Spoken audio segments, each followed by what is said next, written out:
What is up, ladies and gentlemen? Welcome back to the Movie Battleground. My name is Aaron Knoll, and we are back once again for another great match of our tournament in the 0-1 bracket. We've already had some really fun matches thus far, some really competitive matches, and I think we may be in for another one here today. And this is one of our few interesting scenarios where originally the opponent for today's match was supposed to be Mr. Frank Newberry, who unfortunately could not commit to the tournament due to personal health issues. And of course, on behalf of everyone here at Battleground, we wish him all the best. And we've already discussed, and we hope that once things work out for him, and we're bringing other people back into this to have him back, because we certainly loved having him the first time around. But that left Shannon here without an opponent. And so I had to go and get some replacements in, and I think I found a competitor worthy of challenging Shannon, who did, unfortunately, while losing to Amaru Moses in his first match, put up a very valiant fight, probably one of the best losing bouts of that first round of matches. And the man who has to stand up to him, making his Movie Battleground debut, as we go ahead and get into this, is Apex Abel de Leeuw. Abel, first off, how's it going, man? It's actually going pretty well, man. I was pretty unfamiliar with this whole format, but since you reached out, I figured, what the hell, put some time into it and try and make this interesting. So I'm feeling pretty good. How about you? It's your birthday, man. Come on, happy birthday. Thank you. Yeah, obviously, this is going up much, much later, but at the time of the recording, we are recording this when it is my birthday. So thank you, man. I appreciate that. No, so this is obviously it's your debut. You're going up a competitor who, despite his losing record, put up a very good performance. I know you did watch that match. What are your brief thoughts on your competitor going into this? Well, he didn't have to try and scare me. I skimmed through his match just to see what the rules were and everything. But yeah, okay. Well, looks like I've got another pretty hefty competitor to go up against. I don't know why you guys always keep throwing me into the wolves here, but no, it's cool. I'm feeling pretty good. He seems like a super cool dude.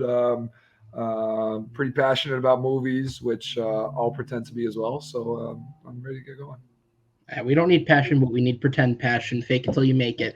Abel, we'll see you in just a minute, man. I'm going to send you to the back where we bring in his competitor with a record of 0-1. He is Shannon Briggs. Shannon, how's it going? Oh, it's going good, and happy birthday to you, Aaron. Thank you. Yeah. Yeah. I'm looking forward to this match, and talking to Abel this for a few minutes. He seems like I'm very good competitor. I'm interested just to see what he's going to bring to this match. Yeah, absolutely. And obviously, the last time you played against Amaru, this was the first time I believe you did anything like this. I know you definitely hadn't played Battleground before, but I don't believe you'd ever done anything like this. No. So what did you take from that match that you think you can bring into this match?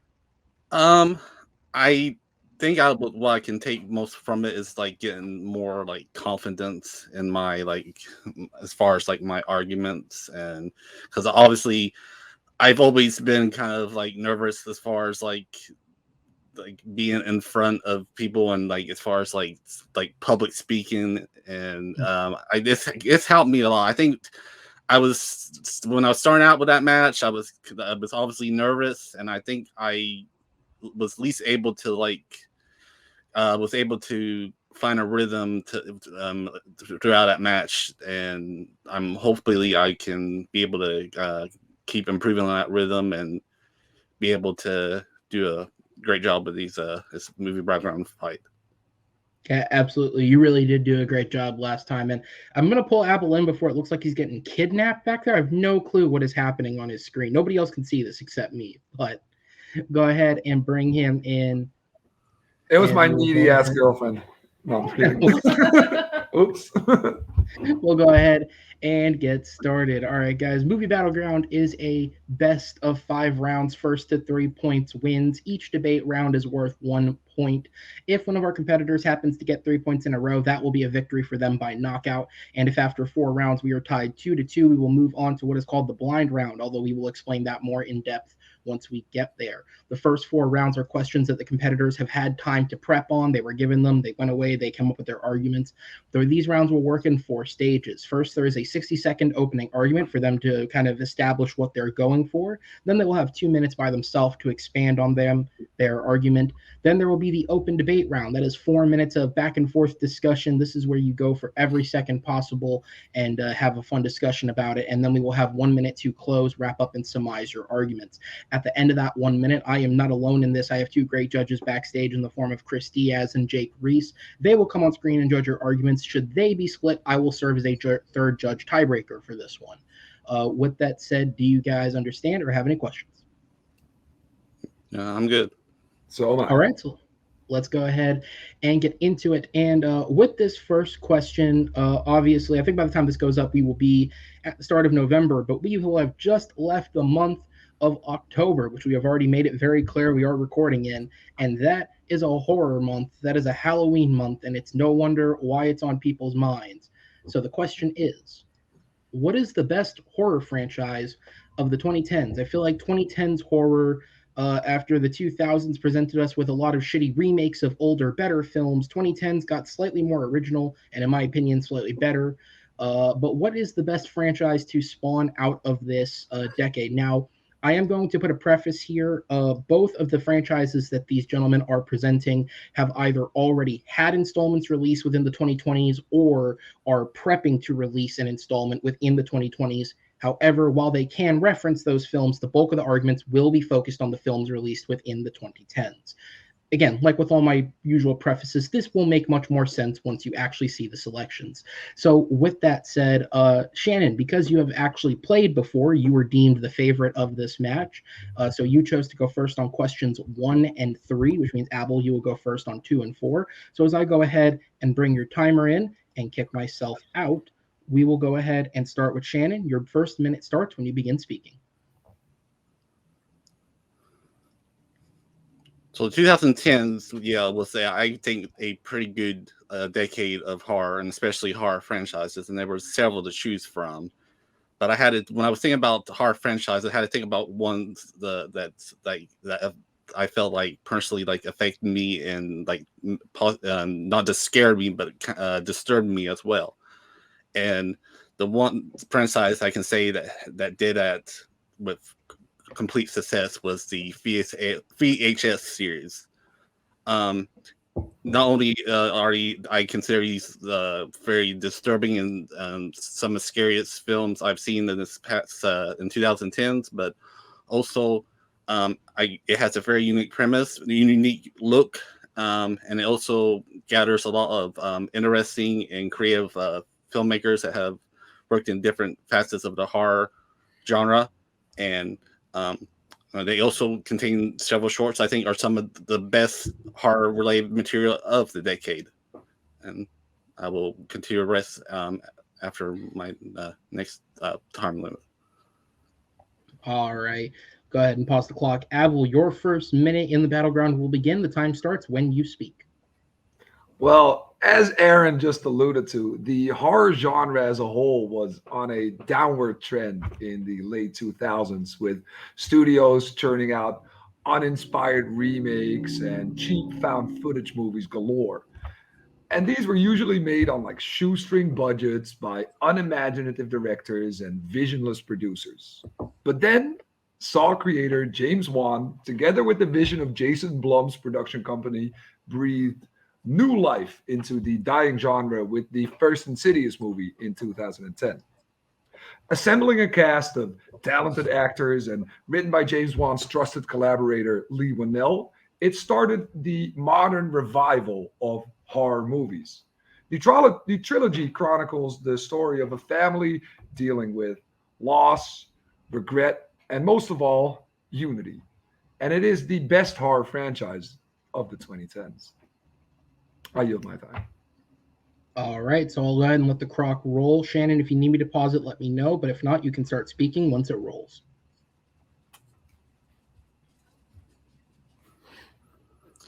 So yeah, so I was saying, VHS, the series has segments in it that I consider some of the best unique premises of horror that I've seen. For example, in the first VHS, there's a movie called Amateur Night that is kind of deals with the succubus kind of myths in an interesting way with a great performance by Hannah Furman, and it can be, and the VHS, and also VHS 2 has Safe Haven that deals with an Indonesian death cult, which is probably the most crazy and unsettling 20 minutes I've ever seen in a film, period.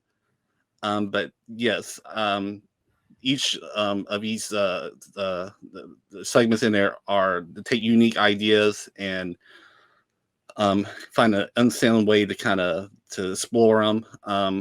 Like the first VHS, I kind of had a theme about kind of like the point of view about men being scumbags. Like you say, VH2 had the kind of a running thing with like outsiders and like supernatural elements, and VHS Fire also dealt with kind of like with the new tech, but also how it can be incorporated with this premise as well and be terrifying as well. But yes, like watching these segments or whatever, it literally, some of them just, I had it kind of, it's so grime and dirty with the aesthetic that it works so well with the stories that it's so unsettling that it literally made me want to like take a shower like at night after I'd done watching these. These are like movies that completely like kind of like scare me, like definitely like watching at night or even day. It just have elements that are just so disturbing that and interesting that I feel like it has a leg up on any other of the franchises going on. All right. I will go ahead and pause it just for a second, Abel. The time will start back when you speak. You have 2 minutes.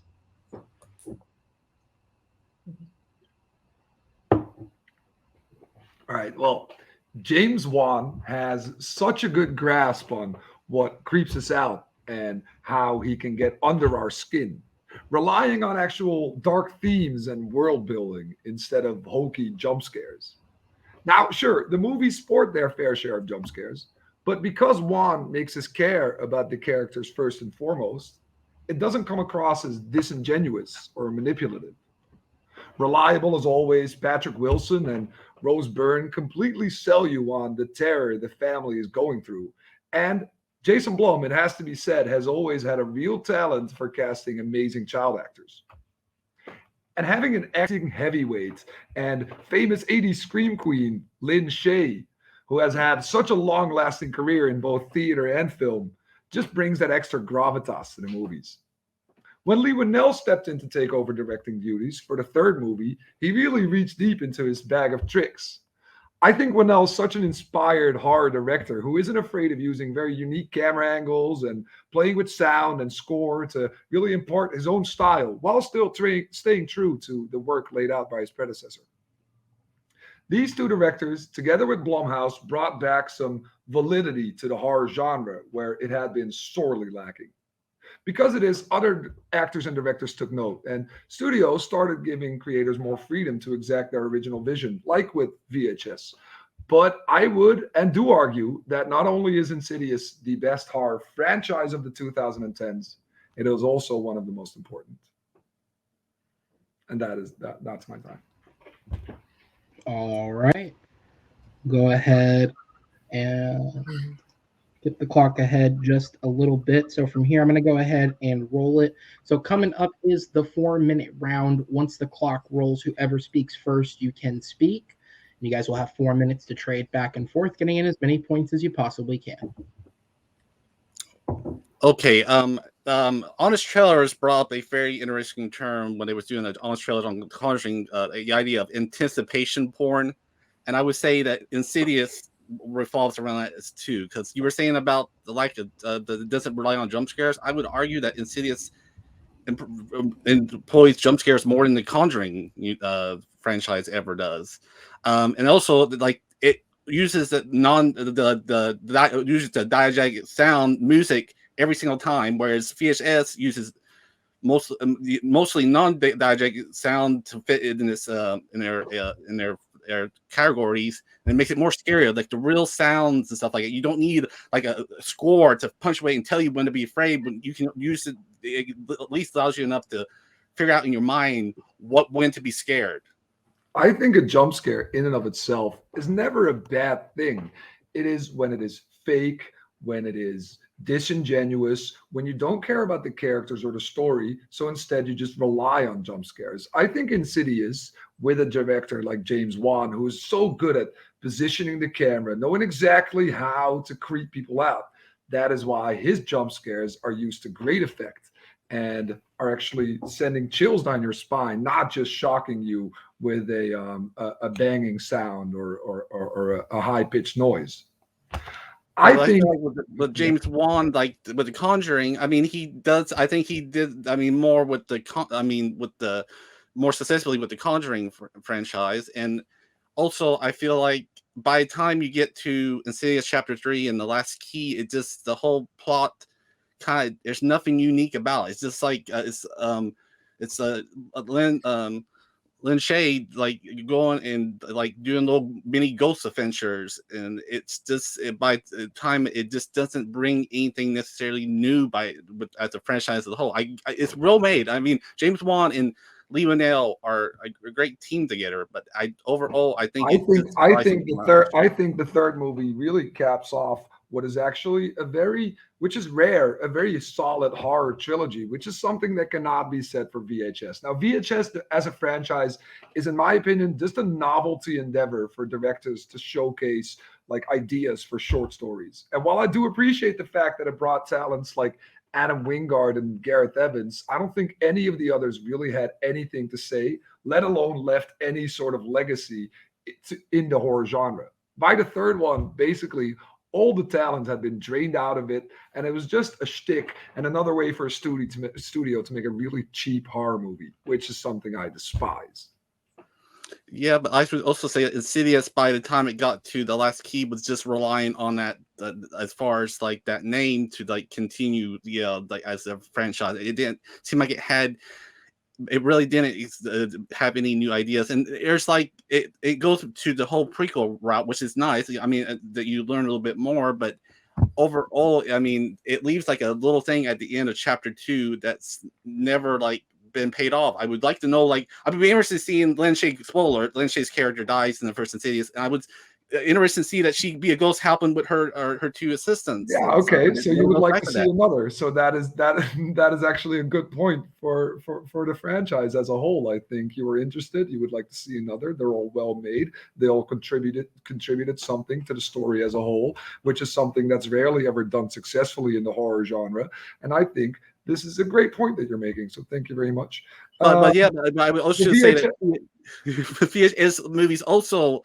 The way they are, like each one I come to see, they incorporate a different idea, like on a new idea on an old worn on trope genre. Like I think the VHS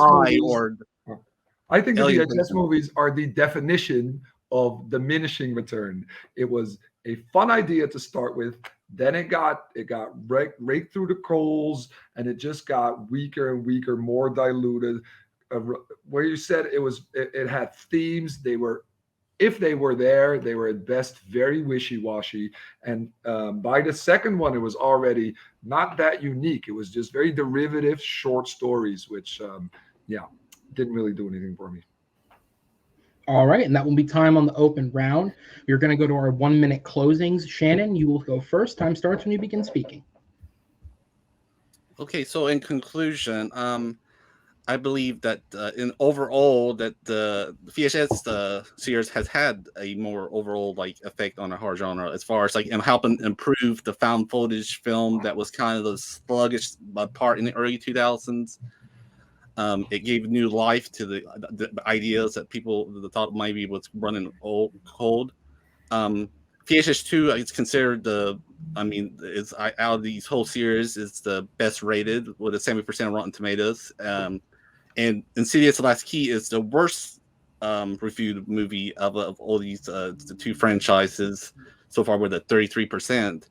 So I feel like what he was saying about mine, I feel like same thing was saying with Insidious. It was more falling around and just getting on the same old ideas, and it was nothing was. By the time it got it, it was nothing new. Whereas I think VHS, it had a new installment just come out recently.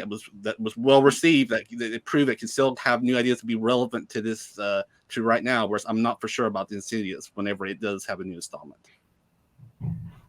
All right, and that will be time. Abel, you have the last say. 1 minute on the clock for you when you speak. Yes, sir. I think we should talk about impact because, and it's something that I touched upon as well. The impact of the Insidious franchise cannot be understated. It paved the way for movies like VHS to have as much free reign and control for certain directors. It finally coupled the genre with a solid script, with good actors, with an actual budget. And this is something that was sorely lacking from the horror genre as a whole in the previous decade. So, in my opinion, the Insidious franchise, where it might have stumbled somewhere along the way, it still is the best horror franchise of the 2010s. Whatever. Okay. All right. So that will be the end of the round. A great start, gentlemen. I'm going to go ahead and send both of you to the back, and I will bring on our two judges. We have Mr. Jake Reese and Mr. Chris Diaz. So it's been a while since we've actually only had two judges, but as a reminder for the audience, the way that this works is when the host is serving as the third judge, they will only ever be the third judge. So these guys will get to give their opinions on every single round. So this time we will start with Mr. Tato. Who does your vote go to, and what was the main selling point? As concise as you can hit it. Being unmuted would help. Because I can't read all of that. What? That's not legible to you? Those are totally reasonable letters in a language. Anyway, there's the name Abel, there's the name Shannon, and I put the check mark on the name Abel. What ultimately got to me was the counter when Abel said, "Oh, you want to see more of my movie?" And yeah, that was basically it. Cheers. All right, which means Chris, I'll go down to you. Who won it for you, and what was the main selling point?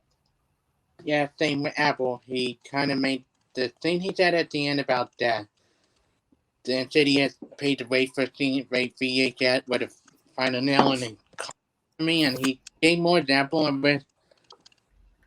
The other person did more with VHS that brought more for all the film, but Apple won it in the end. Good argument, though. Both good friendships. All right. Thank you, judges. I will go ahead and send you to the back as Abel does pick up the first point of today's match. And we'll go ahead and move on to question number 2. And for this one, what can I say except let's talk about something that we all love. Michael Bay's Transformers movies. The question is, well, technically it didn't have to be a Michael Bay film, but let's be real, it's a Michael Bay film with this question. It is, when it loads, what is the worst film of the Transformers franchise? Now, the odds of somebody picking 86 or Bumblebee were very, very low, but it might be possible. No, it's not. It's one of the 5 Bay films, let's be real. But it's a dealer's choice of which one is the worst. Let's see what these two went with. So, Abel, you are up first on this question as I go ahead and bring back up your timer, and it will start for the opening minute when you begin speaking. All right. Well, I think we can all agree that the Michael Bay Transformers movies have been a giant letdown overall. But the second installment, Revenge of the Fallen, is by far his worst transgression. Let's not forget that the first Bay movie wasn't received with the same vitriolic discontent that we have come to expect from this franchise. Its 2009 sequel, however, really did destroy people's hopes of a bright future for Optimus and friends. The movie was rushed into theaters amidst the infamous writer strike, and because of this, the script, as well as the special effects and cinematography, set a new low for big blockbuster movies. A low the likes of which subsequent installments would sometimes sniff at, but to this extent, never reach again. That's my time.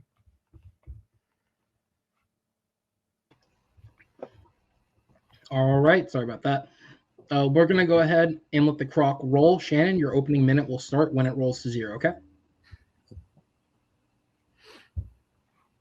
And you can go. Okay. So yes, Transformers, the Revenge of Friends of Fallen is not a good film, and Michael Bay had a chance to make a film that could be much better than that, but instead he made an even worse film, Transformers: Dark of the Moon, which is not only a terrible film, it is a boring film, and for a movie that's over 2.5 hours long, I can afford a movie to be stupid, but at least be entertained, which Dark of the Moon is not. And not only is it boring, it wastes a tremendous cast that's been added onto that of tremendous talented actors that usually you can count on to even elevate even the basic kind of movies, but even that drags them down. And it's as far as that, it's just an unpleasant, boring experience. All right, so that'll be the opening minutes. Abel, if you need me to pause it for a sec, I can, or I will at this point, but time will start when you begin speaking for 2 minutes. No, I'm good. Okay, everybody, allow me to take you back to a time in the not so distant past. The year's 2007, and the whole of Hollywood is in a state of frenzy as the Writers Guild of America goes on strike for a little over 4 months.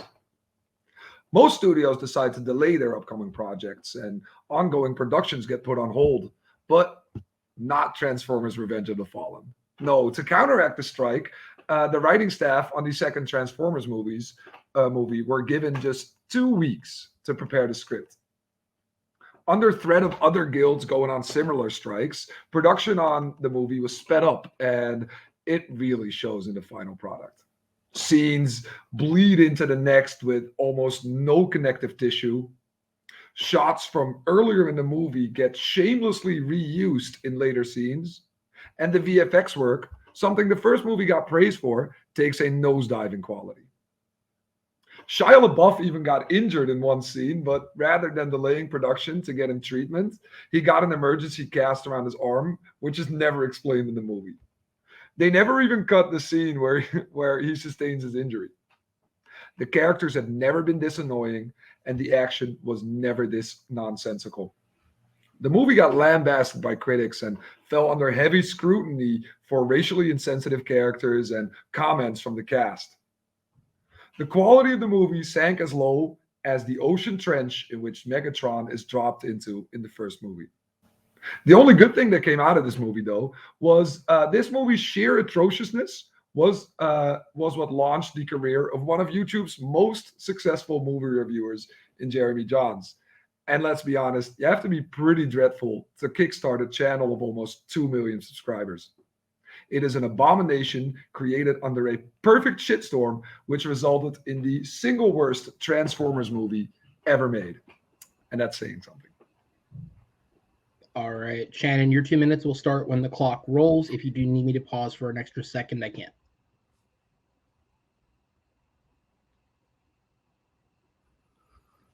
So Transformers: Dark of the Moon, I think it's even more of a failure because they had a completed script. Whereas, like you were saying, the Revenge of Fallen had problems with like Rise Strike, like that hampered it. But what is the excuse when you have a ready script that's still as atrocious as or more as Revenge of the Fallen? And not only is the story completely just by the numbers and relies on the same thing like the first two as the crash jokes and stuff like that, but you also waste John Malkovich in like a very like stereotypical like Russian role that's like that's so awful. And Frances McDormand. Have you ever seen a Frances McDormand movie that she is the worst part of it, or if she never gives 110%? No, until Dark of the Moon, where she basically is dragged down to this level and doesn't even meet it. But the biggest sin of this movie is wasting Alan Tudyk. I cannot believe a movie with the comedic talent Alan Tudyk is wasted. You can waste it, but Dark of the Moon does, and it doesn't count like Leonard Nimoy, like a very like phoning in performance as Sentinel Prime, and whose character is so telegraphed as doing that heel turn that like whenever he does turn on Optimus Prime, it's not a surprise. And again, in this movie relies more like it changes, it takes away Megan Fox, and as Rose Huntington Whiteley, who adds nothing to it because Michael Bay and cannot direct a female character positively to save his life. But it's even more worse because again, like it had a chance to do the better job than Revenge of the Fallen, but instead it just made it worse. They just went all in and made a movie much worse, longer, and it actually, I mean, like they beef up a more role of Josh Duhamel. Like, yeah, that's what people want more Josh Duhamel in this franchise to counter out with Shia LaBeouf.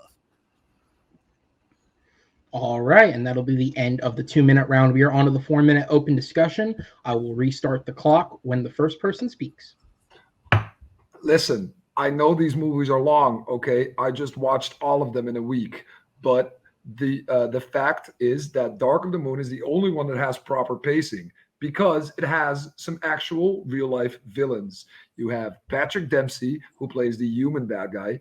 You have Leonard Nimoy as Sentinel Prime, who turns out to be the bad guy, and you still have Megatron running around. This all creates a sense of urgency in the movie that all of the other ones lack, but Revenge of the Fallen really is deprived of. I feel like it's too many bad guys. Like you're doing this, just did the same thing about just add more bad guys to try to make it more interesting. When it keeps dragging down, there's like too many bad guys. Like I can understand Megatron and maybe Sentinel Prime, but then you have Patrick Dempsey like as this like oily like that's his whole subplot about Sam Webby worrying about his girlfriend like banging her boss or whatever. Like what? It's a lot more interesting than his parents eating pot brownies and going crazy at his campus. I'll tell you that much. And it makes more sense than a Decepticon being able to transform into a hot girl on school, which was completely nonsensical and never brought up again how that was all of a sudden possible. Transformers Revenge of the Fallen is just a pure abomination. It makes no sense at all. Also, the action scenes are terrible. Absolutely terrible. Dark of the Moon has some pretty engaging action sequences.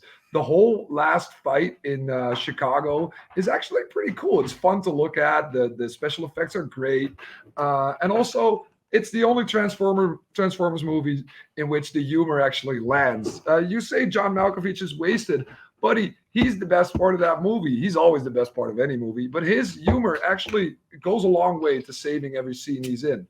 As I grab another beer because I don't want to talk about Transformers movies. He just feels out like Michael Bay's like stereotypical or /racist idea about anybody that's not American and stuff. It's better than the racist Autobots in the second movie, Mudflap and Skits, who were just complete stereotypes and should never have been allowed in a big blockbuster movie. Michael Bay uses stereotypes. That's not news to anybody or whatever. I just feel like he again. We expect someone with executive producer with Steven Spielberg that he would eventually rein him in to like buy his third one after like that, but no, it gave him more carte blanche to do what he wanted, and what he wanted to do was just a bland, boring. Like the final battle just goes on, like this last like third act of the Dark of the Moon just goes on and on and on. And doesn't stop. At least so does every other movie in this franchise. But this is the only one that has a clear goal for the characters to achieve. They know what they want to do. They know what they're trying to stop. The second movie makes absolutely no sense. All of a sudden, Devastator shows up, which is a great character from the cartoon, and he's there for like all of 5 minutes just to shove him in there. It's completely nonsensical.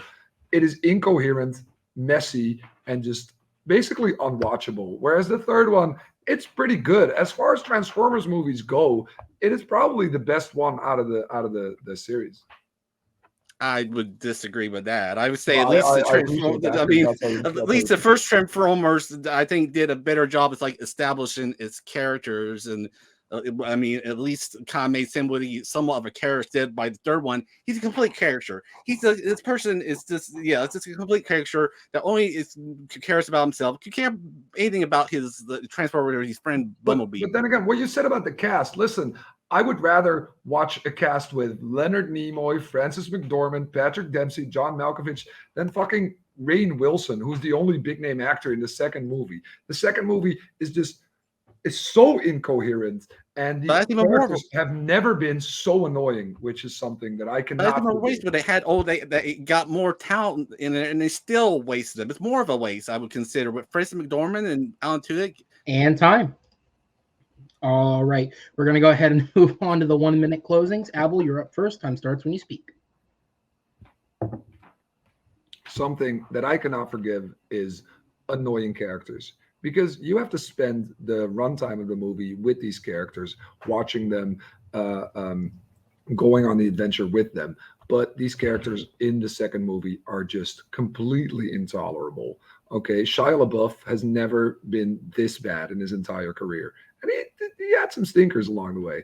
The movie has no connective tissue. Every scene just sort of pops up out of nowhere. People say and do stuff without any preamble. It's just stuff thrown at the screen to take your money and not give you anything in return. They rushed this movie into theaters knowing damn well that it was not a finished product. They just threw it together to make money and not make a loss, because that's what they do. That's what they're after. They're money hungry wolves, and all they want to do is take your money, and it is criminal. The movie should never have been released. That is it. I'm gonna take a sip of my beer. All right, Shannon, you have the last minute on the clock. Time starts when you begin speaking. I feel like one of the biggest sins you can make in a movie is making it boring. And while Revenge of Vaughn is a stupid movie, it's a stupid ass movie, I would say that the Dark of the Moon is a boring, stupid movie. It is, I mean, like I said, while Revenge of Vaughn, you can pick stuff in there. At least there's stuff you can pick. You can talk about a movie about how stupid it is. Whereas Dark of the Moon, you end up falling asleep by the end of the third act. There's nothing memorable about Raoul, which is terrible the way you be trying to go on with a third movie in a series. And it's again, it's just a waste of a tremendous cast overall. And you talk about annoying characters. Kim Jong is in Dark of the Moon. Need I say more? Kim Jong, one of them, possibly the most overutilized actors that is cared to annoying, is in this movie and completely annoys the film. And I will end with, I do believe that Richard Vaughn has the best Linkin Park song. New Vibe is better than Iridescent. So I will give a leg up to the Richard Vaughn over Dark of the Moon anytime. So that's why that's another reason to add why I think Dark of the Moon is the worst one. It has the shittiest Linkin Park song. All right. All right. We start with Transformers. We end on Linkin Park. That is time. Linkin Park, bro. Where'd that come from?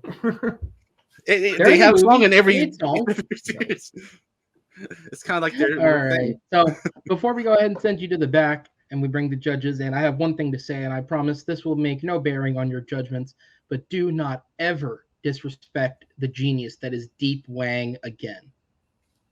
Okay, I'm glad I said that with a straight face. Exactly, no, but that shit was awful. These movies all suck. He was good in Community. I'm not going to say he's got his good points. We're drawing straws here. Let's go ahead and send you guys to the back and bring in our judges.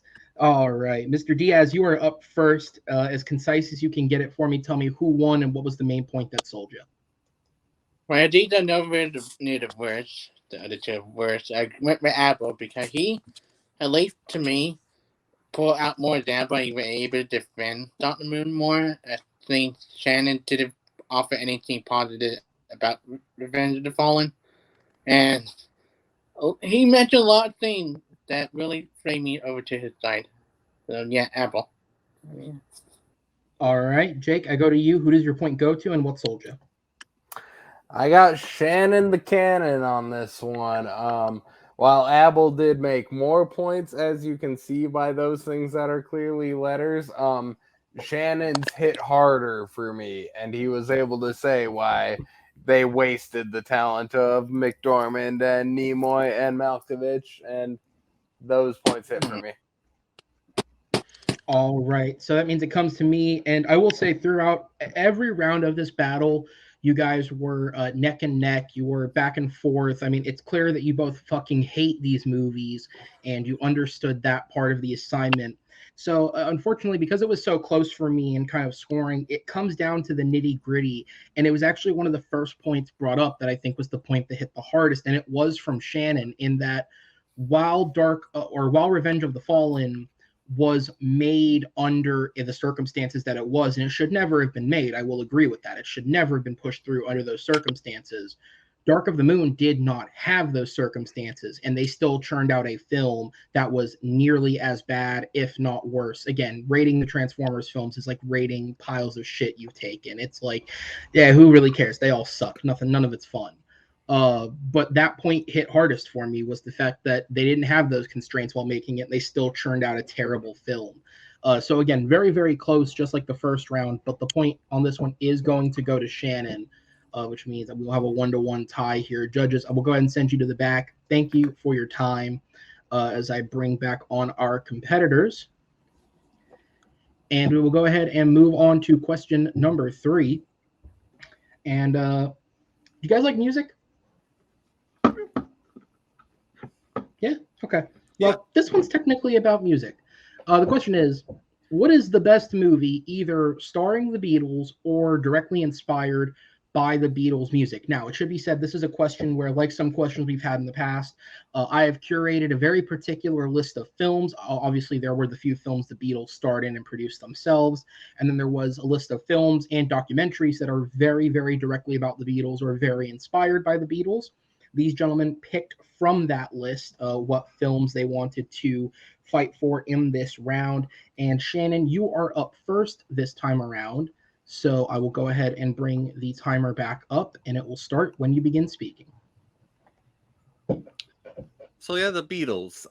Yeah, it's one of the groups where it's been talked about for so many years. It's hard to to talk about. I mean, it's most like maybe the most famous band ever, and the Beatles weren't just a flash in the pan. They were a phenomenon, and I think the film that shows that the best is A Hard Day's Night. It was actually the first film that was made. It was like kind of unheard of, like making a film about a band and having them act, and you think, oh, like it could be complete chaos, but it actually works so perfectly.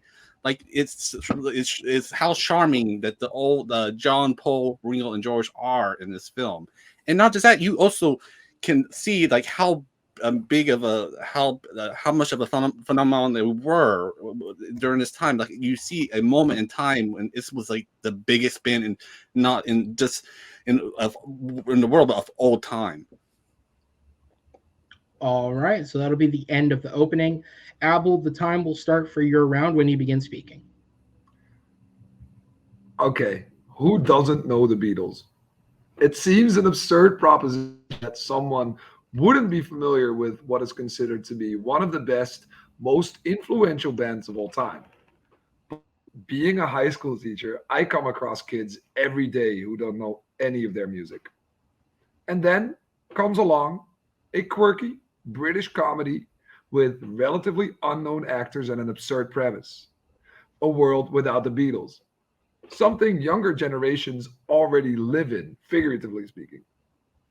Veteran director Danny Boyle's film not only tells an endearing story about love, loss, guilt, and responsibility while cleverly commenting on the pitfalls of the music business, it also introduces an entirely new generation to the repertoire of Britain's most famous Fat Four. And in the end, what's better than that? And while the timer rolls down, just in case anybody didn't catch that, because he never actually said it, his answer is the Danny Boyle film Yesterday. I was gonna say, I have a feeling both our judges caught that one, but just in case somebody's watching who didn't, it is Yesterday that is being talked about. Hollywood hasn't yet made this film twice, although I wouldn't be shocked if they tried. Their Yesterday is the All sequel. right. Yeah, let's see what the deep impact of Yesterday is to Yesterday's Armageddon. Shannon, you are up next. 2 minutes on the clock for you. Time starts when you begin speaking, sir. So yes, Hard Day's Night was directed by Richard Lester, and it does a great job of kind of encapsulating like a couple of days, like in the life of the Beatles. It's like a saturated idea because they have it kind of revolves to being like a comedy about them hanging around. Paul's grandfather uncle stops by and causes them to kind of like completely ruin their chances of trying to almost go and perform at this television station. But it does a great job of like kind of doing these wacky asides with them, so you get to know each one of them. They like for each one's got their moment to shine, and not just that, but they have a perfect time to like play Beatles a Beatles song. Like, I mean, this is the one that introduced, I mean, not just the titular name Hard Day's Night, but also like If I Fail and She Loves You. And all of them, I mean, again, and they kept just a perfect time of capturing like the rabid fan base that was like literally running after these men, wanting to tear them apart.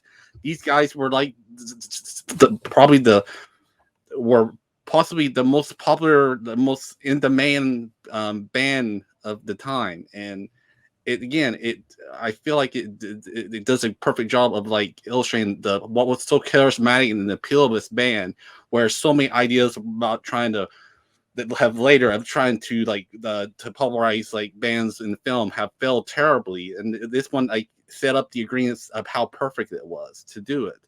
So whereas I feel like Yesterday, while it can be it tries to be so reverent, it kind of forgets its unique premise and completely dishes it for just the idea of romantic comedy, and also kind of like undermines the Beatles in a way by saying that their songs could become hits, but it could be hits with anybody. Like the guys who behind them, it didn't matter, which is a weird flex to take in your film. It's supposed to be a celebration of the Beatles, which is I feel like it's the Yesterday's biggest failing. All right, that'll be time on the 2 minutes. Abel, you will have 2 minutes yourself when you begin speaking. Yeah. Okay. Acclaimed British director Danny Boyle's Yesterday is first and foremost a love letter to the Beatles. The love and appreciation for the Liverpool band just oozes off the screen in every scene, and Boyle goes to great length to visualize their brilliance. As Himesh Patel's character writes more and more of their famous songs, we get to dive into their catalog with him. We, for instance, take a trip to Strawberry Fields. We visit the grave of Eleanor Rigby, and we take a walk down Penny Lane. The exploration of the band's history feels lighthearted and fun, but also has a sense of great significance. As he's trying to remember the lyrics, they'll pop up on screen and in creative and unique ways. It is such an ingenious and unpretentious way of familiarizing or reacquainting the audience with the 60s band without ever feeling preachy. Having Boyle's steady hand behind the lens, he injects the movie with the right amount of heart, humor, and clever commentary. The cast is diverse and endearing, with a great turn by Joel Fry as Jack Malek's roadie, and a surprisingly earnest Ed Sheeran, whose presence never feels forced or insincere. Myself, having never been a big fan of the Beatles, I was always more of a Stones fan, to be honest. I found myself playing their music around the house and singing their songs in the shower for weeks, if not months, after I'd seen it. The film revitalized one of the greatest pop bands of all time, and that is no mere feat. And that is why I consider it to be the best film based around their music. All right, we'll take that as the concession. As we'll go ahead, I'll jump the clock forward. Oh, that wasn't very much time, was it? Okay, I'm just going to let it play. It'll be quicker than me trying to get there. Uh, when the clock turns, the first person can speak. We are in the 4-minute open round. And as I said, when it turns, the first person can speak. And go ahead. A hard day's not. Oh, go ahead, buddy. Okay. Well, I feel like with the problem of yesterday, it's like, yeah, Danny Boyle is a great director, but I feel like Richard Curtis's screenplay completely halfway through undermines whatever setup that in celebration of the Beatles that Boyle was wanting to do, by like you say, completely undermine it to like change this interesting like kind of like Twilight Zone idea about like a significant pop culture completely disappearing and what that would cause or whatever if somebody was able to like try to profit from that. But no, it goes from that to this more of a romance between him and Lily James, which is while cute, doesn't. It's just cliched.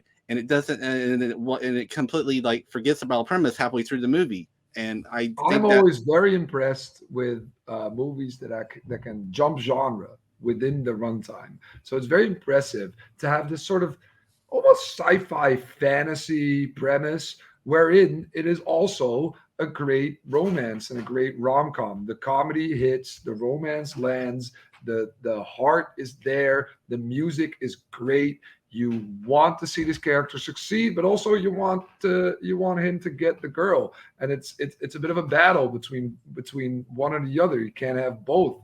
I think it's an amazing story, and also it comments on how the music business can get so treacherous and so it sucks all of your genuine artistry out of you, and it tries to make you. The scene where he has to change "Hey Jude" into "Hey Dude" is just, it's so funny and absurd, because you would never think that to actually happen, but it is a great piece of commentary hidden in just a very funny joke about how genuine auteurship and artistry in the music business is very rare and hard to find, hard to come across. But it seems like the movie itself doesn't quite know how to address the idea of authorship again, because again it feels like the idea, like it kind of the idea of like the again that these words, these lyrics could be a huge hit with anybody, and this guy could be a worldwide phenomenon, but without, I mean, but the kind of like sort of weirdly kind of displays the idea of the Beatles being able to the music transcends like space and time, and it just he feels that the world needs this music. The world cannot be deprived of this music. That is why the movie loves the music. It is, but then it makes the movie makes the music seem like more of like a burden for him to bear, and again, it feels like it's really a burden for him to bear. But do you know what that reaps? It means that John Lennon gets to live, which is such an amazing scene as well. When John Lennon is still alive, living a happy life, he found the woman that he loved. He lived a long and fruitful life, and it's just, that is so touching. And that, I mean, so you get the best of both worlds. You get the music is still there, but John Lennon gets to live, and that is, for me, that's just very. I feel like Hard Day Night does more of like, it's more of like, again, like showing like how he's people, like how he's band, kind of how they were able to hang around or whatever, even though it's a fictional account, they still like can prepare to be able to there was no egos, Hard Day's Night was also made at like the height of their popularity, which is, that sways people toward loving the movie. But how much harder is it to make Beatles music without the Beatles? And everybody agrees we love the music in Yesterday. So that is, to me, that is such an amazing accomplishment. This is the Beatles we're talking about. But yeah, the Beatles is, I mean, of course, it's gonna be great music, but I feel like the movie, it's like it has a great premise, but it never fully explores it. It just abandons it for the most part, and it doesn't add anything more to it. That's what I'm saying. And that is time. All right, we're going to go to the closings. Shannon, you have the first minute to close. Time starts when you begin speaking. and is a big huge fan of Beatles, and she got me into it. And what she started out with was the early Beatles. And watching A Hard Day's Night, I can understand I can finally understand how this group was able to be so charming and appeal on this music was able to touch a nerve, not only at that time, but to be able to go, to still be relevant into like almost like 60 years later, after this film, Hard Day's Night, came out, and be so relevant. Again, the problem with Yesterday is it just has a great premise that it kind of hints at, but completely ditches. And I feel like it's a great sci-fi film, but I don't feel like it's a great Beatles film, because I feel like, again, it completely like forgets about being a Beatles film halfway through, and then realizing, and then have her up and do this be about. Whereas Hardest Night is a complete celebration of a time, a moment that they were the greatest band on earth. All right, and that will be time on that. Abel, back to you. Last minute when you speak. Yes, sir. I don't think A Hard Day's Night is as relevant as you think it is. But that being said, Yesterday's is a much harder film to make work. You have all these unknown actors trying to copy the music of the Beatles, which, that sounds absurd. Like, why would you even attempt this? But it is done so well, and it's constructed so solidly that you just fall in love with the music all over again. And that is no mere feat. Like, how do you introduce a whole new generation to the Beatles and have them fall in love with that music the same way the generations prior already fell in love with it? It is a total celebration of the music. The performances are great, but most of all, we get to see that John Lennon lives. And I think it's just much harder to make work than make a mockumentary that's barely 90 minutes long at the height of their popularity. All right, and that will be time on the round. Another great one, guys. I'm going to go ahead and send you to the back and bring in our judges for the results. And Mr. Tato, I head to you first on this one, as concise as you can hit it for me. Who sold you on the point? Gosh, this was a tight one. The correct answer is, of course, Across the Universe. We'll talk about that later. But my point went to Abel. Shannon hit hard with the point about about them making the Beatles music usable by anybody, but Abel was able to counter it, so my vote went to Abel. And Chris, who does your vote go to, and what sold you? Yeah, it's the same way with Jake. Shannon had it in the beginning, but I think Abel right into the debate now really hit it hard, and that kept it going and going.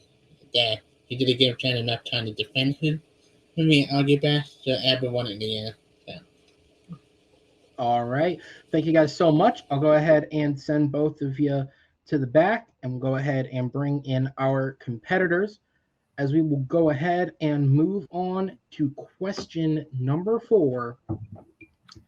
And what have we touched today? We've touched horror films, Transformers, the Beatles. Let's go somewhere that just ties this all together. Mission Impossible, right? Okay. What is the most underrated entry in the Mission Impossible franchise? Obviously, there are a number of these films that have garnered praise. In fact, I think it's not a stretch to say that all of these films are generally pretty loved, with the exception of Mission Impossible 2, and even that does have its fans if you're a fan of John Woo's style. But when you have a series of 6 films where almost all of them are loved, some are bound to become underrated, and which ones fall into that category? So, Abel, you will be up first on this one as I go ahead and bring up the timer, and it will begin when you start speaking. Okay, guys. Tom Cruise has performed some amazing stunts across his career, but one of the most impressive might be the way he revitalized the action genre with the Mission Impossible franchise. A series which was seemingly dead in the water, ranging from forgettable to outright bad installments in the 2000s. Brad Bird shook up the world with his take on the movies and was rightfully praised for his efforts with Ghost Protocol. But in my opinion, this movie still unjustly eclipses Christopher McQuarrie's first entry, Rogue Nation, which is frankly one of the most underrated action movies ever and easily the most underrated in the franchise. That is my time. It's Impossible Rogue Nation. All right, we'll go ahead and skip the timer for just a few seconds for you.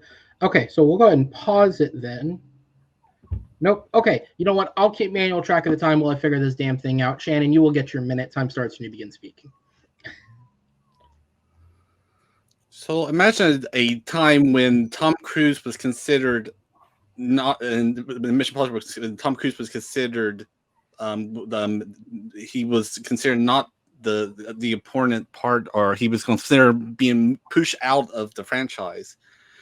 And it was a weird moment because it came out during Mission Impossible 3, a very good film that unfortunately came out in the middle of like a bunch of tabloids with him and his relationship with Katie Holmes that completely drowned out how great this film was at the time. It became it was at the time, and still is, the lowest grossing Mission Impossible film, which completely negates the fact that I think one of the most underrated the parts of the franchise, because it helps after the kind of the disappointment of Mission Impossible 2. It kind of reintroduces the team aspect of the Mission Impossible franchise that kept growing and it has kind of continued to strengthen and has become an important part of the franchise.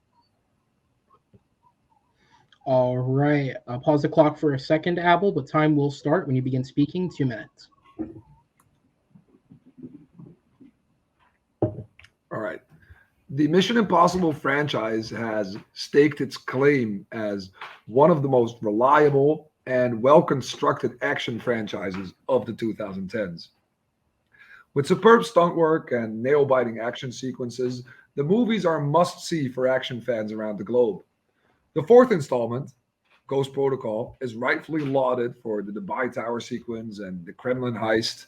But in my opinion, this movie, along with the latest entry, Fallout, wrongfully overshadow the movie that they bookend, the fifth installment, Mission Impossible Rogue Nation. A movie in which Tom Cruise is literally hanging on the outside of a freaking airplane.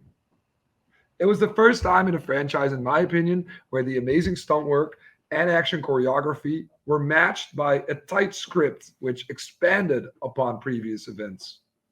The movie had a great villain played by Sean Harris and maintained a genuine sense of urgency throughout its runtime. The cast also adds fresh new faces in Jeremy Renner, Alec Baldwin, and the amazing Rebecca Ferguson, who plays an intriguing, deadly, and sometimes vulnerable femme fatale. Ethan Hunt seems to meet his match in both her and Harris's character and is truly fighting for his life in this movie that rarely gives its main star a moment to breathe. Oh, and talking about breathing exercises, who can forget the amazing scene in which Cruise has to hold his breath for a seemingly otherworldly amount of time? Good luck sitting through that one without breaking a sweat. The movie's solid performances, tight script, and heart-pumping action scenes make it one of the best in the entire genre. Sadly, though, it doesn't get talked about nearly as much as some of the other films. And that is why, in my opinion, it is the most underrated film in the franchise. And I'm sorry for keeping it short the whole time. Hey, you're good. You only have to speak as long as you want or as long as I tell you. Shannon, at this point, I'm going to let the clock roll. When it turns to 0, you can start your 2 minutes.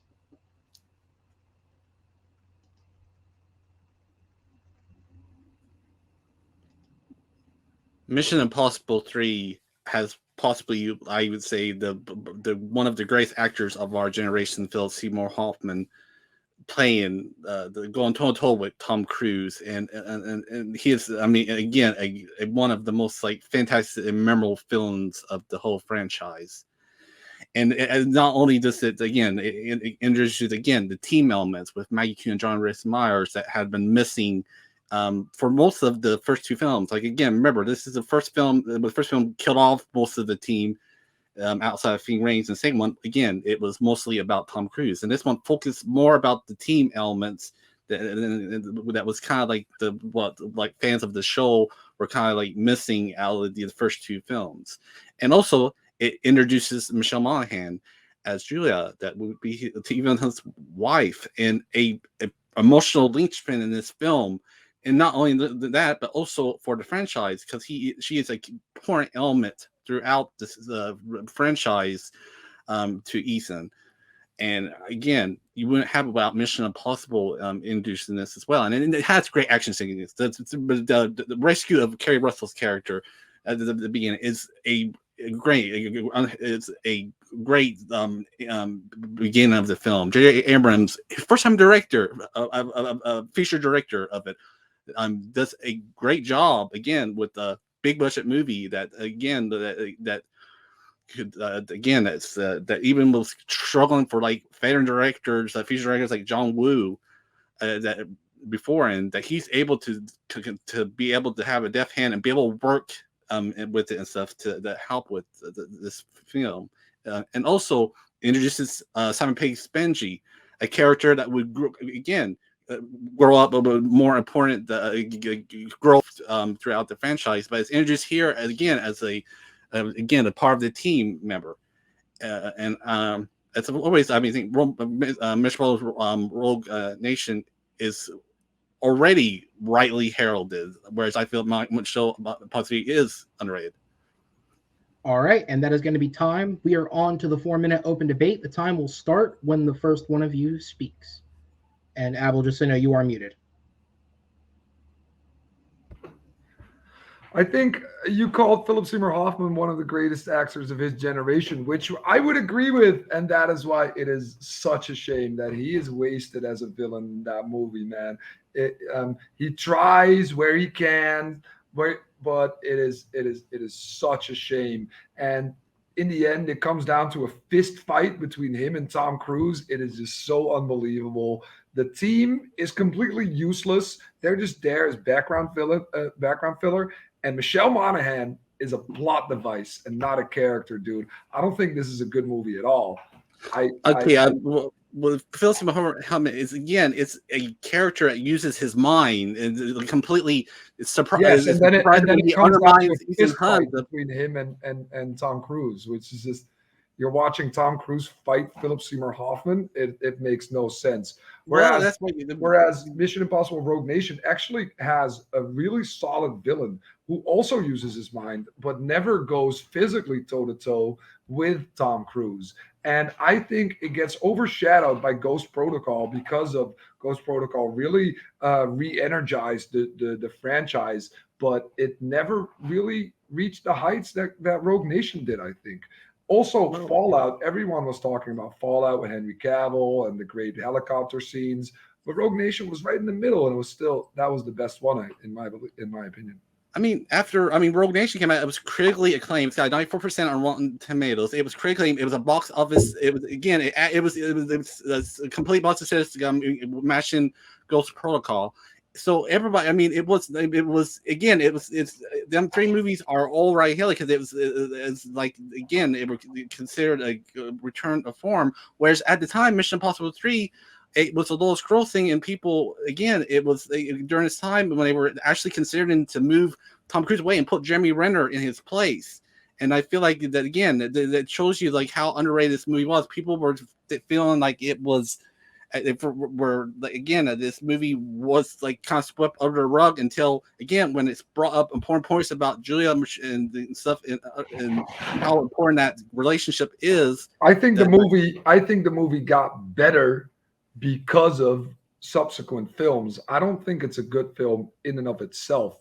And I think what doesn't get talked about nearly enough is Rebecca Ferguson's character in Rogue Nation. She is one of the best female action characters that I have ever seen at a period in time where James Bond movies were still treating females like they couldn't do shit. She just came in there. She was badass. She was deadly. She was dangerous, but she was also very vulnerable. And she had a side to her where she was like fighting for her life while still being, a great female co-lead to Tom Cruise's Ethan Hunt. You know who was like the kind of like the origin of that? Maggie Q's character. She kicks ass and stuff too. And again, when coming out of Rogue Nation, everybody was talking about Rebecca Ferguson. This was her breakout role in this, and it's so much so like when never gets talked about. They say how much of a step down because she's given so little to do compared with Rogue Nation. Mission Impossible 3 has picked up a substantial following in later years. People are now really on that movie's side, whereas I think in terms of quality, it doesn't touch Rogue Nation, and in terms of discussion, it's right on that same level. People are talking about the movie just as much. Where Rogue Nation did everything right, the sequence in the pool where he has to hold in his breath is one of the greatest action scenes of all time. Doesn't get talked about. He hangs outside of an airplane. No one talks about this. Everyone was talking about it whenever it first came out. For like a month. It marketed that one scene, and everybody was just talking about that. For like a month, but now no one brings it up when talking about the greatest action movies of the 2010s, which in my opinion, it's top 5 except when they show up how crazy Tom Cruise almost killing himself is. That's one of the top 5 moments with that I get this registered with it. I think it's crazy you're saying that people forget about Tom Cruise trying to kill himself in these films. All right, suicide attempts aside, that will be the end of the 4 minutes. We're going to go to the final closing minute here. Abel, you're up first. The time will start when you begin speaking. Tom Cruise, his efforts in the movies are unparalleled. But everyone talks about the Dubai Tower scene. Everyone talks about him shattering his fucking leg in the 6th one. And nobody talks about him actually hanging out on the outside of an airplane. I think this movie is one of the single best action movies ever made, and it does not get nearly enough praise. Whereas Mission Impossible 3 has now picked up a substantial following. People are really defending that movie. And no one is dying on the hill of Rogue Nation. I think Mission Impossible 3 has picked up a following, and Rogue Nation has depleted in discussion and does not get included where I really feel like it should be. It's because it gets bookended by 2 movies who everyone thought, oh wow, recency bias for Fallout, Mission Impossible Ghost Protocol because it came out and it really re-energized the series. But Rogue Nation is the best in the franchise, and it does not get that praise. All right, and that is time. I will go ahead and go to Shannon for the final minute. Time starts when you begin speaking. If we're talking about the best Mission Impossible films, yeah, Rogue Nation would definitely, I believe, be up on there. But we're talking about underrated movies that I feel like that get underserved, and I feel like that Mission Impossible 3 is that thing. Its origin was it was like it came out. It was like completely like it was considered a kind of like a financial disappointment so much that they were almost considering to take Tom Cruise out of these films, which is crazy to think about in hindsight. But yeah, like again, Philip Seymour Hoffman is a tremendous villain, and again, that was what people was talking about. But everything else kind of got pulled around. But you look back at these films, especially Rogue Nation, the team building, the evolution of Benji from nerd in the lab to badass, and all the things where with Julia, like the end of Ghost Protocol, and then that touching thing in Fallout wouldn't be possible without Mission Impossible 3. All right, and that will be time on the round as I go ahead and put the timer away. Guys, I'm going to go ahead and send you to the back after another great round, who will bring our judges in to see what their opinions are. All right. So, Mr. Diaz, I head to you first. As concise as you can get it for me, who sold you on the point? So this is a very tough argument. It's got more like what's more overrated than underrated. But I go with Shannon because I think Apple kind of shot himself in the foot. And he said that Mission Impossible 3 was starting to get more traction. And he pointed out stuff that went more in Shannon's favor, just how Shannon hit on having underrated and underappreciated. and were able to point out what they've been taught about a lot and a lot, especially with Beckett Ferguson. So because one Abel mistake in the argument and went with him. All right, so we have a first vote for Shannon. Jake, I go to you. Who does your point go to, and what sold you? I also have Shannon. There's a check mark under his name with all these delightful scribblies. But the critical acclaim that Shannon claimed for Rogue Nation got it for me. All right. Well, thank you, guys. I'm going to go ahead and send you both to the back and bring back our competitors because, unfortunately, for your sake, neither of you have lost yet. That's the good thing, but we're not quite done yet. After what has been a great match, we're going to go ahead with a score of 2-2 and move into the blind round. So here how the blind round works. This is a question that neither of the competitors were given ahead of time. They also have next to no indication as to what it might be. The way that this will go is I'm going to give them a generalization of a question. So my example that I use for everyone is name me a Will Smith film. You will name me any film that correlates to the generalization, and then I will give you the specific question. That's the word I was looking for. The specific question. Once you have the question and your answer, you cannot change your answer. Whatever you gave, even if you don't think it matches 100%, is what you have to argue for. And then you will have a few minutes to come up with an argument, research your answer, put it together, and then we will come back and we will debate. Time rules work the exact same as the previous 4 rounds. Do you guys understand, or do you have any questions? I got it. All right. So with that said, your generalization of a question is, name me a movie from the Marvel Cinematic Universe. And from here on out, once you have the film you want to go with, you can just say it out loud. So we just pick any movie? Yep. So any movie in the MCU, and just be aware that whatever you pick, no matter what the question is, you will have to argue it. Thor Ragnarok. Okay, so Thor Ragnarok is submitted first from Shannon. I will go with Avengers Endgame. Avengers Endgame from Abel. Okay, so the question at hand is, what is the worst film of the MCU?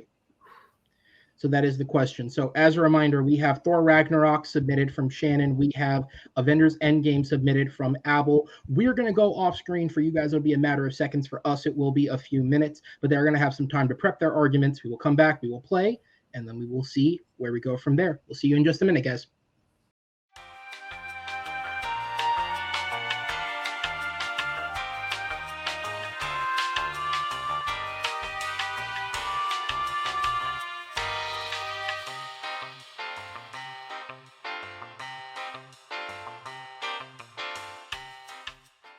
All right, guys, and we are back. As I said, matter of seconds for you guys, but our competitors have had a few minutes to put their arguments together and prep. As a reminder for the audience, the question is, what is the worst film of the MCU? And based off of generalization of name a film from the MCU, the answers given were Thor Ragnarok and Avengers Endgame. So that means that is what will be debated. So with that, Shannon, because you answered first, you will go first in the blind round. Abel, you will follow suit then. And again, both of you guys have been really good today. It's been a very back and forth game, according to myself and my fellow 2 judges here. So no matter who wins, best of luck to both of you. The timer will come up, and Shannon, it will start when you speak.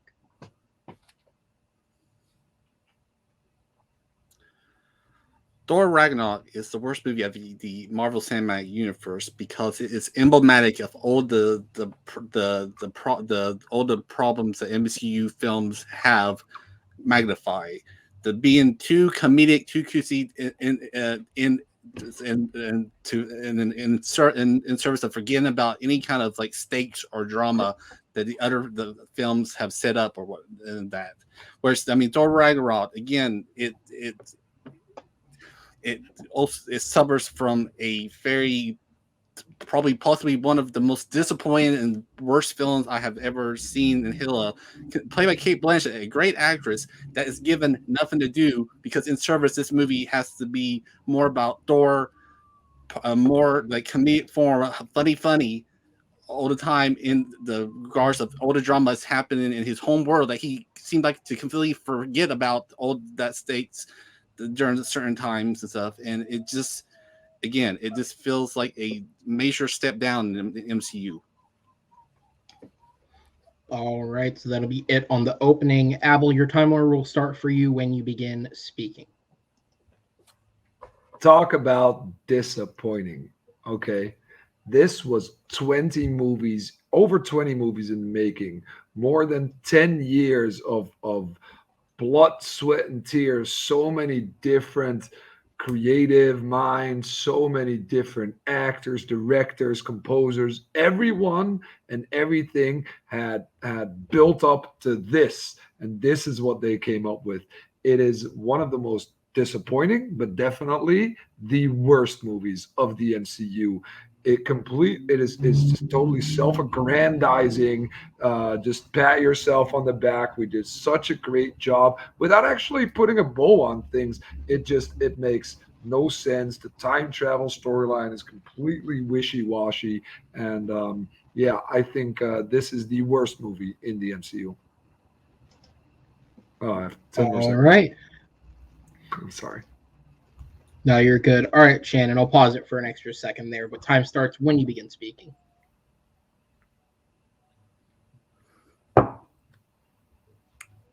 Thor Ragnarok's biggest problem is that it completely it undercuts any kind of like drama or stakes by humor again and stuff. And then like what scenes that should be important, like Hela coming and like destroying Thor's home world, is completely like born uncut because it doesn't make the depths of his he has friends that are murdered viciously by this woman. He never brings up about what happened to him. Idris Elba is Heimdall, a great actor, is given nothing to do. He is just basically exposition machine throughout this whole film, this for Thor to know what's going on. And again, like Taika Waititi is a great director, but his QC style completely hampers down. I mean, it's fun in spurts, but it completely like takes away any kind of stakes of what's important or whatever.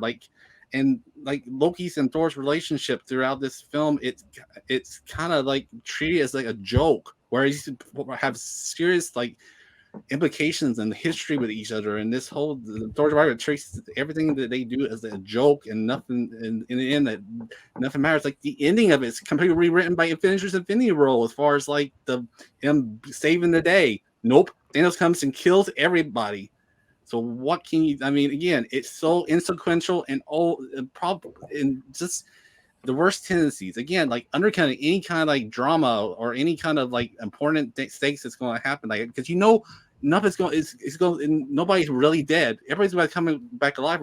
Whereas at Avengers Endgame, it has stakes. I mean, there's moments where that stick with me more than anything I can remember of Thor Ragnarok. It's just again. You have a great. I mean, Andy Hopkins is only in the beginning. He's just given like exposition to introduce Kate Blanchett, possibly a great look and a great idea for a film, but again, does nothing. All her scenes, everything that goes through there, are again a complete bore. Like because she's completely giving these cliched film monologues over again, and it just completely drags down a film and a Thor franchise. And time. All right, Abel, 2 minutes on the clock for you. Time starts when you begin speaking. Yes, sir. I think the transgression that Endgame commits is one of the worst in movie history. It butchers the groundwork laid by over 20 movies, fails to stick the landing on what was supposed to be the most successful, well-constructed movie franchise ever made. It is overly long. The time travel storyline makes no sense. And all it is self-aggrandizing bullshit. It is just an entire movie just a way for Marvel Studios to brag about how good their previous movies were without actually constructing a good movie in and of itself. The character of Thor is butchered, where Thor Ragnarok did such a good job of finally endearing everyone to that character, where he was the least liked character in the entire MCU, and Thor Ragnarok really made him shine, and then he's just a fat sack of nothing in Avengers Endgame, completely undercutting his entire emotional arc. The movie really pulls the rug out from under what should have been a great set of movies. It has no sense of urgency in the second act. And perhaps what is the worst offense of all is the villain. The villain is completely one note, where he was so well developed in the first one. What happened there? Can you tell me? Because I don't know what happened there. He was the star of the first movie, and all of a sudden, he is just a homicidal maniac, completely undercutting and going against everything that was set up in the movie, just the movie before that. It allows characters no time. There's no character development. It does not work as a standalone movie, and it also does not work as a sequel to Infinity War. I think this is the worst movie in the MCU for all of these listed transgressions. And now, that's my time. All right. So again, like I said, just with the skipping, I'll keep it paused for a few seconds, but when the first person speaks is when your time will begin on the 4 minutes. Avengers Endgame is, I feel like it's the culmination of this whole saga, and it's done, I mean, almost perfectly. Like every character gets their moment. Thor, you're saying how undercut he is. He has an arc. He is like grieving his failure to save his brother.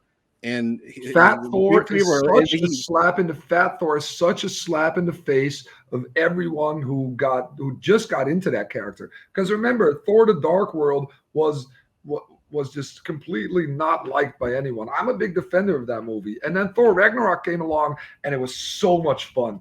Thor finally worked as a character. It had Hulk in space, Jeff Goldblum cracking the funniest one-liners ever. Taika Waititi really came along and paved the way for people to actually have authorship in the MCU. He had such an original and unique vision for that movie. And it was a complete Jack Kirby masterpiece. I love Thor Ragnarok. Well, yeah, but Thor again. He gets a moment in Endgame with his mother, a character that was underserved throughout the whole Thor movies. And nobody cares about Thor's mother. It plays an important part in his realizing he's got his worth. That spurs him to be able to come back and help defeat Thanos and because he's a sniveling mess. Yeah, and that's by design. Nobody cares about Thanos. Thanos all of a sudden, it means more. Thanos all of a sudden is just this homicidal maniac. I think Thor Ragnarok is great. You're saying the humor doesn't work. Humor is subjective, buddy. I know a lot of people who love the humor in that movie, me included. Humor is subjective. You can't just say that movie's bad because you didn't like the humor. The humor is great. Everyone was cracking up in every single movie theater. It is actually the only film in which Heimdall, Idris Elba's character, has anything to do, because he never gets anything to do. And he finally gets a chance to shine. It also sports great female characters. The only really good female villain we've ever had in the MCU. So yeah, I think Thor Ragnarok might be up there as one of the best. Well, I think Avengers Endgame again. I feel like it. Again, it's a culmination of everything the movies have started. And again, it has so many moments that pay off for people that have been fans throughout this series. It does and nobody looks dry eye at the end of the film. It just undercuts. No, people were crying at the end of Infinity War when Spider-Man died. Nobody cried at the end of Avengers Endgame because it did not set up its payoff well at all. It had just a weird time travel storyline that did not make sense at all. Just because they reference Back to the Future doesn't mean that time travel makes any sense. It is overly long, and it butchers 20 plus movies worth of groundwork, which is the worst transgression of all. It's one case that makes a 3-hour movie, but every that 3 hours it does not waste. It makes sure every part about it is important until the very end. Every character gets a moment or more of a moment in throughout there with almost 100 cast or whatever. That could easily have been a problem where nobody gets the runtime is bloated, the cast is bloated. The script is bloated. It really does not work, and it butchers a lot of the characters. Where the characters were so great in Infinity War, the characters were so great in Thor Ragnarok, and the character development's thrown out of the window, and everyone is just doing stuff, and it makes no sense. I think this is the worst movie. And one more thing, the Ragnarok completely like underserves its character. Like what these characters that were finally does his character justice. Nobody liked Thor. All of a sudden, everyone loves Thor. You're saying the end of Thor gets undercut in Infinity War? Ragnarok can't help that. Thor Ragnarok works as a great standalone movie. It is one of the only movies in the MCU that work as a great standalone movie. You can just pop that on anytime. Everybody that watches it will love it and have a great time. And that's what movies are all about, man. A great time. We are going to go to the closing. Shannon, you have the first minute. The time will start when you begin speaking.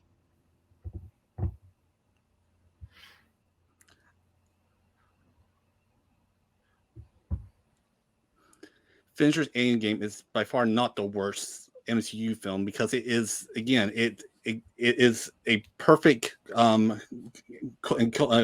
perfect send off to several characters that we've grown to love throughout these films. Like I couldn't imagine a better send off for Tony Stark or Captain America. And again, it gives everybody an important thing to do. It gives Hawkeye stuff to do, an important arc. Thor Ragnarok, on the other hand, again, it's just jokes. Which is fine. MCU is a joke, but it's too much in service of lack of stakes. You need to have stakes. You need to believe that actions have consequences. But Thor Ragnarok, there isn't. Again, and it's completely uncertain. Thanos is a terrific villain. It's so sad when you see like how bad Cate Blanchett is in this film as Hela and boring. You shouldn't make a film boring, and again, it drags off. Again, Thor Ragnarok could have been so much better, but instead, it just completely is aimless and just drifts away. And that is a time. Abel, you get the final minute on the clock. Time starts when you begin speaking. Humor is subjective, but payoff and runtime are not.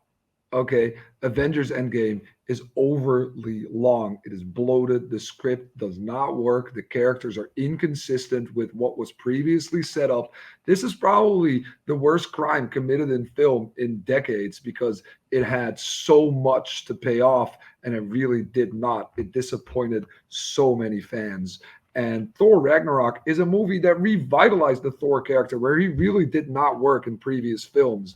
Thor Ragnarok is finally put him on the forefront, let him shine. It had a great female villain. I will hear nothing of her being bad in that movie. She is amazing. It had a strong female character in Tessa Thompson's character. It had Hulk in space. It had Jeff Goldblum being great. What is most important here is that Avengers Endgame butchered the Marvel Cinematic Universe. Movies are supposed to be fun. Thor Ragnarok is fun. Avengers Endgame is like Godfather 3 for MCU. It is not satisfying at all. All right, and that is time. I will go ahead and bring our competitors into the back. Again, guys, once again, another great fight. This has been a great back and forth battle, but the decision time is now. Mr. Tato, I go to you first. Who gets your vote, and what was the main point that sold you as concise as you can? Abel. Obviously, this one's ridiculous because both those films are fantastic, but he sold me on the wasting the 23 films in the past. Abel gets my vote. So the first vote does go to Abel. Chris, I go to you. Where does your vote go, and who sold you? Sadly much, I hate to say this because it's one of my favorite films. Mentioning Abel won with the whole staying up being homicidal maniac from like his argument against Endgame and his defense of Survivor were much stronger than Shannon's defense of Endgame sounds. All right. So with that said, guys, thank you, judges, so much for your your time. I will go ahead and send you to the back because Your winner tonight by a score of 3-2 is Apex Abel de Leeuw, taking the 3-2 victory in the blind round. Abel, so I will talk to you for a brief second before I go and let you get fucked up for the evening. How are you feeling after making a victory on your debut? That was intense, man. That was a lot tougher than I thought it would be. Not because of Shannon or anything, but I thought this would just be laid back, yapping about movies. But I was getting into it, man. Fuck me. So that was pretty hard. Shannon's great, man. He really pushed me to the limit. I had to bring it. He had me on the ropes a few times there, so I don't think he should hang his head about anything here. But this was fun, man. Thanks for having me. Yeah, absolutely. And before we let you go, because this is a tournament, that means whether you like it or not, you are progressing through to the next round, and you will be playing a competitor. And the competitor that you will be playing is Sean Hunter, who has already played 2 matches. He had a very, very close defeat to Grant Gregory in his first match, and recently in this tournament, he took down Jonathan Hunter in his first match. What do you know about Sean, and what are your thoughts on him as your next competitor? Not much. I'll be honest. I'm not very well versed in the movie Battleground competitors and the whole revolving cast that you have here. But I think it'll be fun. Like this was a lot of fun. It was just a lot harder than I thought it'd be, bro. I had very little prep, but this was fun, and I'll gladly do it again. All right. Well, whether you're happy or not, you're doing it. But we will see you next time, sir. Thank you, and enjoy the bar. I got a pub quiz to go to, man. I got more quizzes. I'm not getting any rest. No rest for the wicked, bro. No rest. So we'll send him to the back, and we will bring in his competitor, Shannon. And, man, it is a thing I hate to see you here, man, because for the second time in a row, you have played a competitor. You have taken them all the way, and it just at the last second just didn't swing your way with the judges. But you're still smiling, so I have to ask, how are you feeling? Tired, but yeah, it's like I said, it's trying not to be frustrating because again, I know like 0-2 and in encompass of itself seems like it's like not great, but I know that I did my damnedest throughout these 2 rounds. It just I had great competition. I'm gonna say Abel again. I mean, he did a fantastic job for somebody that has done this. Again, this is my second time, and I mean, but for again, any time a newbie like tries this or whatever, it's going to be a difficult thing. And like I said, he didn't really know what to expect. So I think he did a really great job as far as like the newbie or whatever. And so it just didn't turn out my way. I mean, I can complain about it, but it's 0-2 is what it is. I just go on to the next one.